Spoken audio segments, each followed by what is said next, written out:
tentang ma'rifatul insan, mengenal manusia, ya. Kita harus sadar bahwa kita adalah manusia. Manusia bagaimana?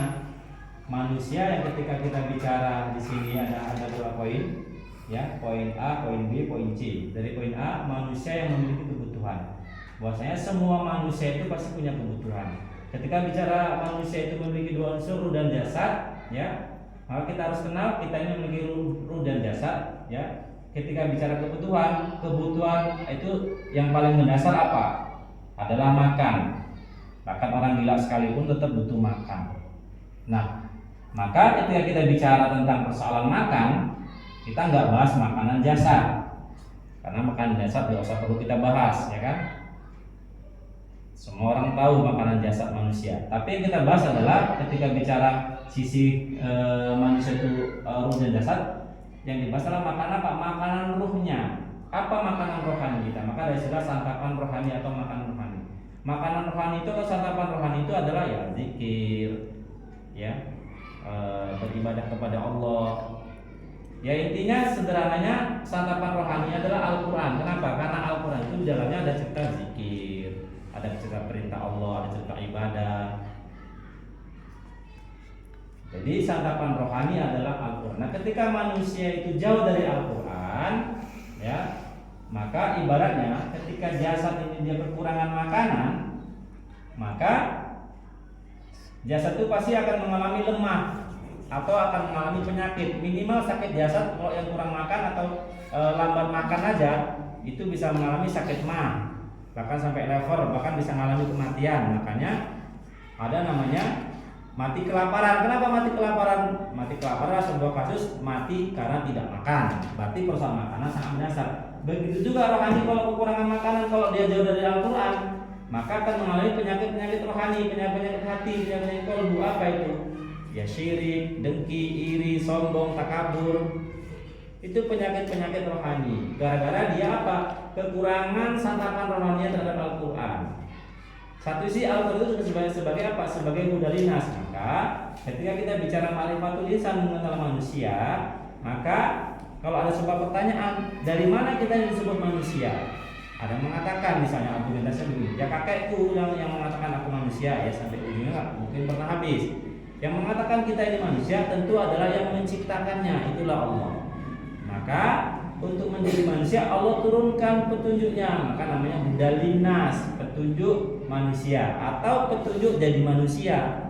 Kalau manusia itu dia hidup tidak dengan petunjuknya manusia itu Al-Quran mudalinas, maka ya tidak jadi manusia nanti. Maka ada manusia yang berkarakter hewan, ada berkarakter hewan ternak, ada berkarakter babi, berkarakter anjing. Dalam Al-Quran itu ada. Ya, nah maka dengan kita hari ini senantiasa menjadikan Al-Quran sebagai petunjuk kita sebagai manusia mudalinas, maka kita akan benar-benar bisa menjadi manusia seutuhnya, akan benar-benar jadi manusia, bukan manusia jadi-jadian. Itulah istilahnya, ya, bukan manusia jadi-jadian. Kita beli kendaraan saja ada petunjuk, buku petunjuknya. Beli kendaraan sepeda motor misalnya, ada buku petunjuknya, sekian ribu meter ganti oli. Coba kalau nggak pernah kita ganti-ganti, ya cobalah oli kereta apa kendaraannya. Atau yang tadi saya sampaikan, kendaraan ini pakai kopling misalnya kan, tapi masukkan prosedurnya nggak pakai kopling, ya jebol. Atau kalau yang kendaraan pakai gigi, ya, start pertama gigi 4 langsung, ya jebol. Tentu semua itu ada petunjuknya. Beli elektron juga ada petunjuk. Begitu juga manusia ada petunjuk hidupnya yang Allah turunkan, karena Allah sudah menciptakan agar manusia ini tidak salah dalam menjalani hidup, agar benar-benar menjadi manusia. Maka Allah ciptakan, Allah turunkan, yang Allah turunkanlah petunjuk hidupnya, itulah Al-Quran. Gitu. Nah kemudian poin yang B, ini kita buat kesimpulannya. Poin yang B, ketika bicara tentang ma'rifatul insan, dari siapa? Mengenal manusia dari sisi unsur. Manusia itu unsurnya adalah meliputi ruh dan jasad juga. Nah kita tidak, tadi kok cerita tadi unsur kebutuhan, yang kita bahas adalah kebutuhan apa? Rohani, tidak kebutuhan jasad yang kita bahas. Ketika bicara unsur, kita tidak membahas rohani, tidak membahas ruh, karena ruh itu yang tahu hanyalah Allah. Kalaupun diberikan pengetahuan, qalila, sedikit.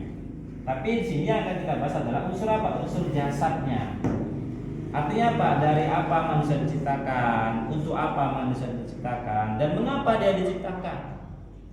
Nah, unsur itulah kita akan pahami.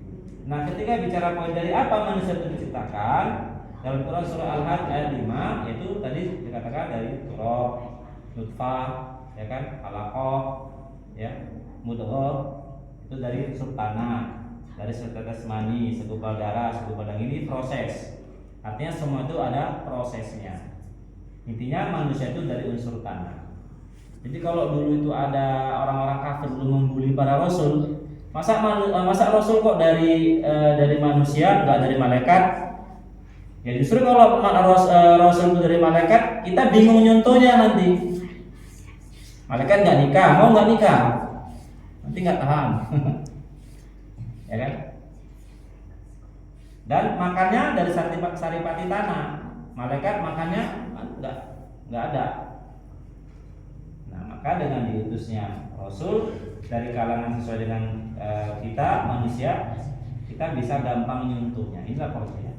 Bahkan Nabi Adam sekalipun sebagai manusia pertama dari semua manusia dari Nabi Adam, dasarnya itu juga diciptakan dari lumpur hitam. Ya, itu di Quran surah Al-Hijr ayat 26. Dari lumpur hitam. Maksudnya apa dari lumpur hitam? Ini kita bisa mengambil hikmah agar kita tidak, hikmahnya apa? Agar kita tidak kena penyakit kibir atau penyakit sombong. Azazil, iblis itu maaf cakap ya, itu gitu-gitu mantan penduduk surga atau pernah tahu surga. Gara-gara sombong keluar dari surga, dikeluarkan Allah dari surga. Nah, manusia masih coba ingin berusaha masuk surga dengan amal yang bersusah payah, gara-gara ada sombong gagal total, nggak jadi masuk surga. Gara-gara ada penyakit sombong. Dengan kita tahu bahan dasar kita dari lumpur hitam, jangan pernah kita merasa paling benar, jangan pernah kita merasa paling baik, jangan merasa kita pernah paling berilmu, jangan pernah kita merasa paling kaya, jangan pernah merasa paling tinggi kedudukannya. Karena memang sombong itu biasa ada pemicunya. Apa pemicunya? Yang ada pada diri seseorang, contoh ilmu bisa jadi pemicu orang jadi sombong.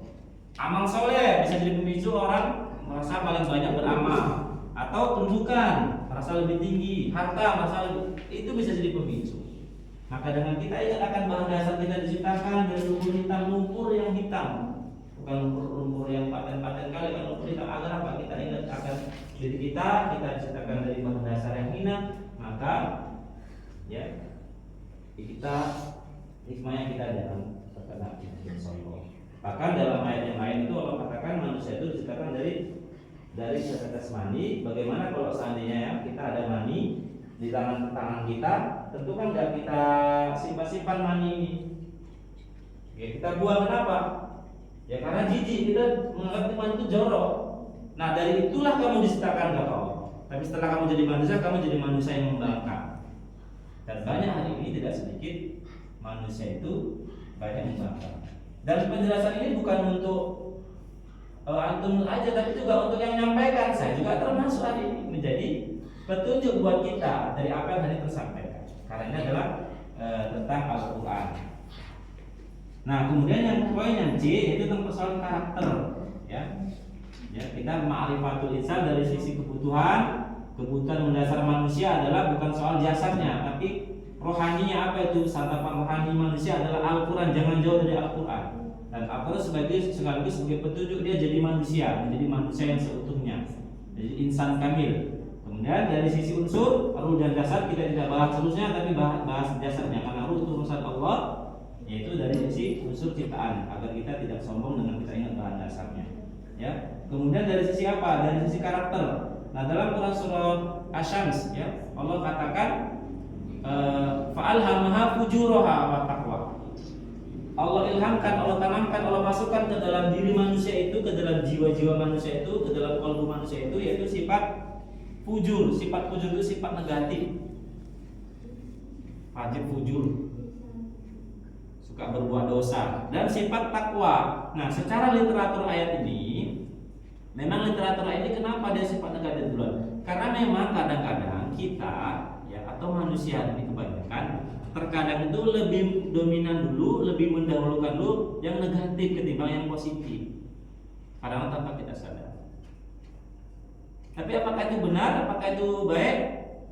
Nah, karena kita sudah ada santapan rohani, sudah ada petunjuknya, itu tidak baik. Nah, kalau katakan qad aflaha man zakkaha, bersihkan itu. Beruntunglah orang-orang membersihkan sifat-sifat fujur. Wa qad khaba man dasaha, dan merugilah orang-orang senantiasa bertahan atau lebih dominan sifat negatifnya, maka dia akan jadi orang yang merugi. Rugi menurut pandangan Allah, bukan rugi menurut pandangan manusia. Kalau rugi pandangan manusia paling enggak untung. Kalau rugi menurut pandangan Allah, itu rugi, itu celaka. Nauzubillah sama nauzubillah.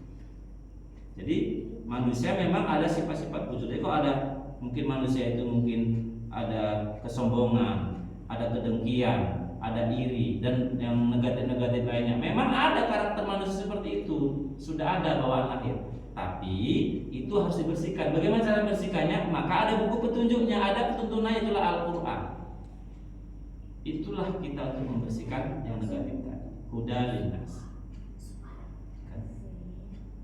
Kemudian dari unsur sisi karakter, ya, karena ada sifat fujur dan takwa tadi, maka harus takwanya lebih dominan. Takwa yang harus lebih dominan, sifat positif yang harus lebih dominan. Agar apa? Agar kita menjadi orang yang beruntung. Nah, kemudian di Quran surah Al-Ma'arij juga, ya kan? Manusia itu juga disebut dengan manusia suka berkeluh kesah. Kalau ditimpa kesusahan suka berkeluh kesah. Inilah salah satu sifat negatif manusia, suka mengeluh dikasih kesusahan. Padahal kata Nabi, urusan orang beriman itu unik. Kalau dikasih kesenangan, dia bersyukur, itu baik buat dia. Dikasih kesusahan, dia bersabar, itu baik buat dia. Nah, tapi terkadang memang karena negatif atau fujur lebih dominan, keluh kesah saja. Dan ini bisa terjadi kepada siapa saja.